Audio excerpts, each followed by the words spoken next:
Hello, and welcome to the Office of Criminal Justice Program Fiscal Year 23 Sexual Assault Annual Output Report Training.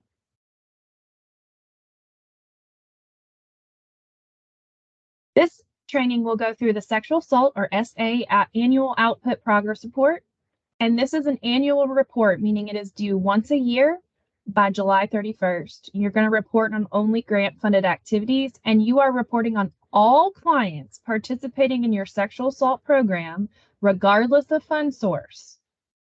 I'll say that again. All clients participating in your sexual assault program, regardless of fund source, and the numbers reported must be from the entire fiscal year. All questions are required. If no services were provided for the question, you would simply enter 0. So let's go through this report. This is what the report is going to look like. It is a form stack report. It is an OCJP specific report as well. The data must cover the entire fiscal year. So that's July 1st through June 30th. And your reported number should reflect all sexual assault victims served by your sexual assault program, regardless of fund source. For purposes of this report, a child or children refers to clients aged between 0 and 17. So if you are working with any individual who is between the ages of 0 and 17, they would be counted under child or children.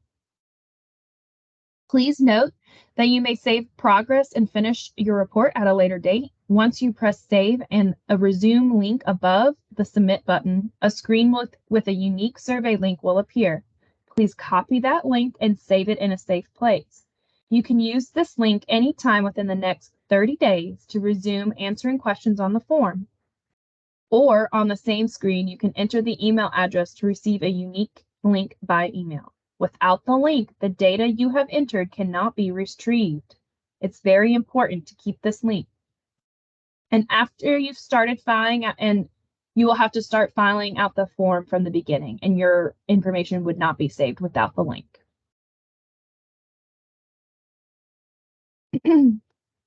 So section 1 is just all agency information. You're going to put your agency's name here.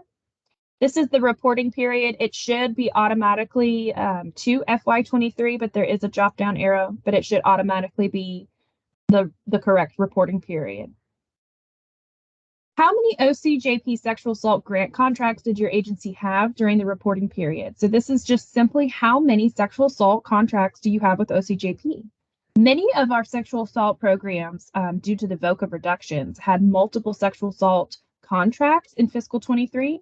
So if you are one of those agencies who may have a SARP, a VOCA, and a STOP grant, you would write the number 3, which you can click up here, and you'll click to the number.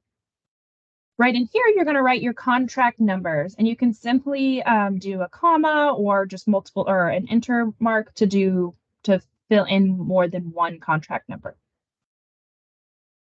You have up to 3. If you have more than 3, just let us know. I'm sure your program manager will know that, and we can enter that information. But most folks are not going to have more than 3. The reporting person is simply the person who's filling out this report. So who's filling out this report? What is their contact information? So if we have questions on this report, we can easily talk to the person who filled out the report and get that information as quickly as possible. Right here is a little bit different. You're going to have an OCJP program manager. Instead of a drop down, it is a click button. So if I am your program manager as Katie Davis, you will simply click my name. That's it. Fund source, you're going to click all that apply. So say you have an SAR, a STOP, and a VOCA, you will click those, all that apply. Classification of urban, rural, or suburban. So you're just going to, based on this definition of urban, suburban, and rural, you are going to click the population that best describes where your agency is located and this population that you are serving. And then here you can put your website if you so choose. Report the total annual budget for all sexual assault programs at your agency during this reporting year. If you are a dual program, do not include your DV funds in this budget. Just your sexual assault program funds that you receive. Total number of agency-wide unduplicate sexual assault volunteers, total numbers of the hours, and total number of direct service volunteer hours as matched to the grant. Most of y'all don't have match on the grant due to the VOCA match waiver, but if you do have a grant that requires match and you are using volunteers for that, you would simply put that information in this section. Section 3 is victim census. Please report on unduplicated clients in each demographic. Ensure that the number is an unduplicated count of clients. If you don't know the age, gender, demographics, etc., you will be putting that in unknown or other.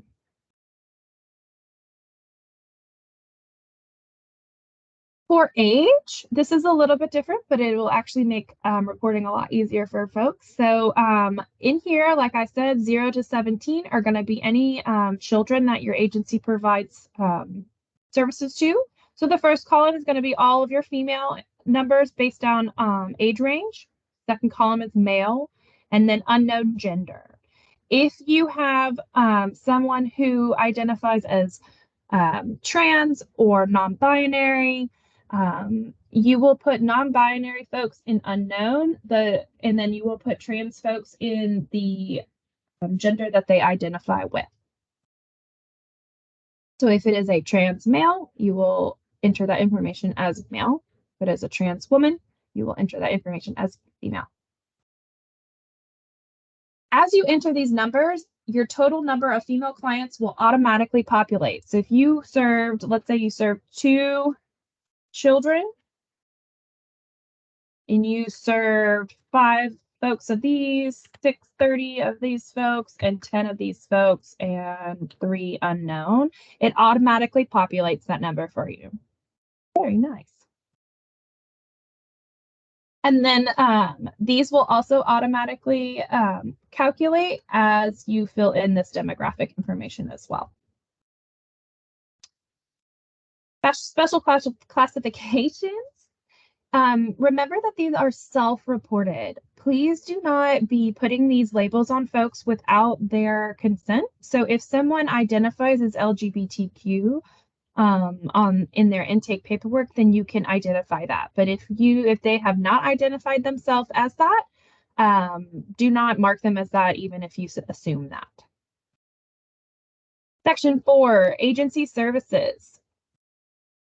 So this should not only,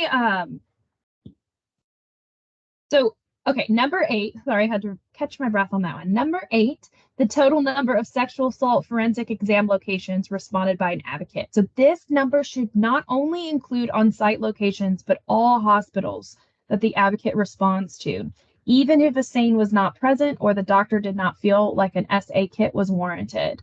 So what we're wanting to know here is how many locations do your SA advocates respond to when someone is requesting or curious or needing a sexual assault exam kit. So if you have an on-site location, you definitely have that one. If you also respond to 3 hospitals in your area, then your total number would be 4 locations. The total number of sexual assault forensic exams provided. So this is the number of exams that were provided either by a SANE or a doctor.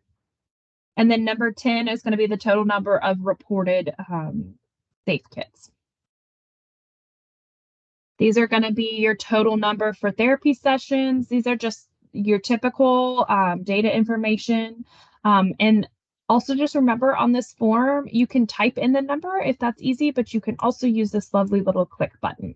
So whatever is most convenient for you. And number 14, you're going to choose what type of therapy treatment your sexual assault program provides to clients. So these are different therapy options that many therapists utilize. Not every therapist utilizes this. So if you do not provide this in your program, that's absolutely fine. We just are trying to figure out which is the most popular, what's the most beneficial for folks, those type of things. If you do, say you do EDMR sessions, but you don't do dialect behavioral therapy, it'll be that. If you don't provide any therapy at all, and like your sexual assault program does not even have therapist or therapy in your scope of the grant, you will simply just write NA. You will simply click the NA. Average number of trauma symptoms at the start of therapeutic treatment, and then average number of trauma symptoms at the end of therapeutic treatment. Once again, if you are not providing therapy in your sexual assault grant, you will simply just put 0 and 0, and your program manager will understand that that is just not a part of your project. Total numbers of information and referrals, total number of victim assistance and victims comp, court advocacy.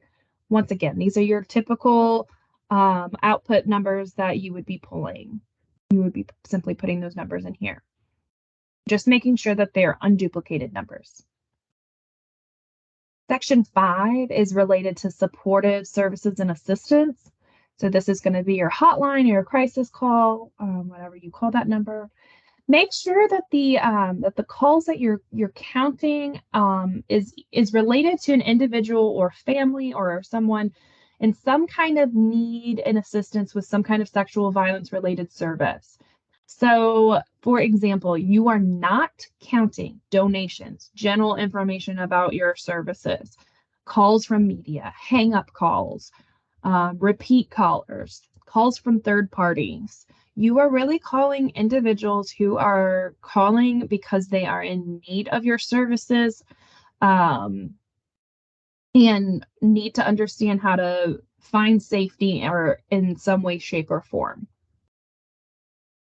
Information and referral for both children and adults. So we're going to enter the number of contacts in each subcategory. So if you provided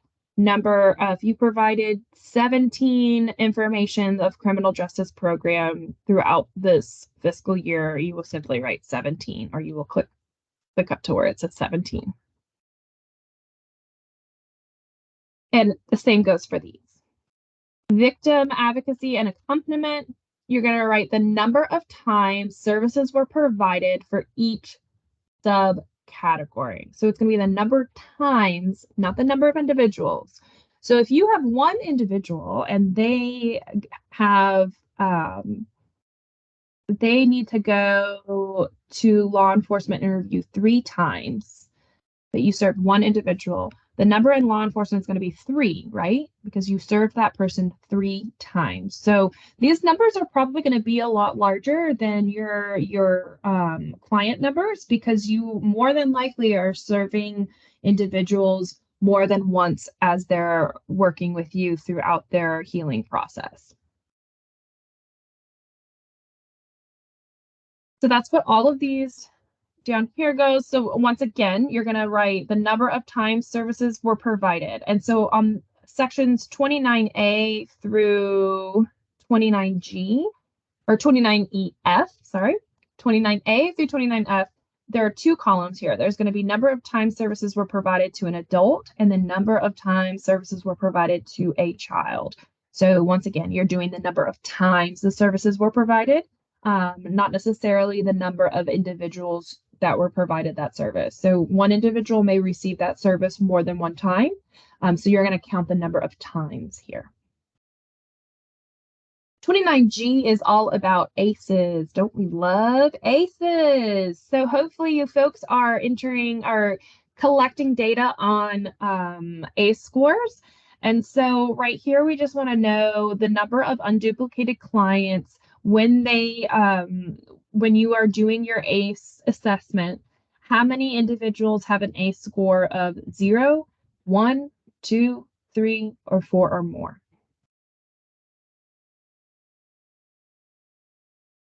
Once again, number of times services were provided to an adult and provided to a child. You have 2 separate columns here, but you're going to be entering the number of times. Here is victim impact statements, and then we have different languages that you can enter information here if other languages other than English or Spanish were used. Supportive services, you're going to enter the number of service contacts provided. So a contact could be, for example, a 30-minute advocacy session, or a contact could be several hours while working with a school on behalf of a child. So it doesn't necessarily mean the length of time. It means the contact that you had with that individual. We are not counting brief encounters. So do not count giving folks new toothbrush from supplies or donations. We're not counting giving food baskets. We are not counting giving a new mom a box of diapers. That is not what we're counting here. We are counting where you are spending time with the client or advocating for the client to meet their needs to where they are able to move forward in their healing process. Section 6 is unmet requests. So this is a lot of times we can't meet everyone's request, right? Especially being a nonprofit, we have things that we can't always meet. So this is going to be the numbers where you write your unmet requests for services due to program capacity. So this number does not include individuals who were not served because their needs were inappropriate for services. So if someone calls you and they are not a sexual assault victim, you are not going to count them here as unmet requests because they were not appropriate for your services. But if someone calls you and needs something, and due to your program capacity, you are not able to provide that service, and you could provide them with a referral to another agency or service, then you will count them here. Community education, training, and public awareness. If your sexual assault project allows or has training and community education, public awareness, you will put those numbers in this section. If it does not, you will simply put 0. And then section 8 is just your narrative, which is the same as it was last year. So it's just your narrative questions there.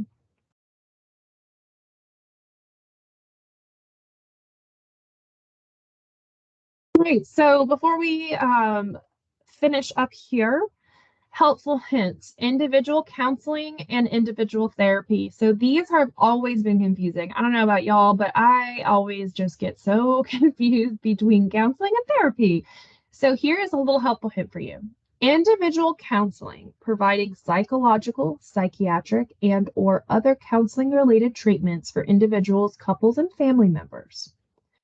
And then you have individual therapy, which includes traditional, cultural, or alternative healing, art, writing, or play therapy, etc. If you have individual counseling, this service must be provided by a person who meets professional standards to provide these services in the jurisdiction in which the care is administered. That's a fancy way of saying this person needs to be licensed. Individual therapy, providing therapy not covered in individual counseling or support group categories above, must be based on the targeted needs of the individual or victim and be provided by the agency. So individual therapy is a more broader term, and it doesn't necessarily, it could be provided by an advocate, a social worker, etc. Individual counseling is that psychological and psychiatric care that must be provided by a licensed clinical counselor, social worker, etc. And they must have the professional standards to provide those services. Few reminders, this report is an annual report and it's due July 31st. And you are going to report on all sexual assault clients served throughout your agency, regardless of fund source. Any questions you have about your sexual assault grants, please contact your OCJP grant manager. They are here to help.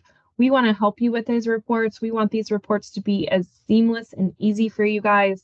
So please provide your feedback, your questions. We really want to make sure that we are capturing all the amazing work that y'all do on a day-to-day basis, and we do that through this report. So the more feedback you guys provide us, the better we can be in giving you a platform to better show the amazing work that y'all are doing.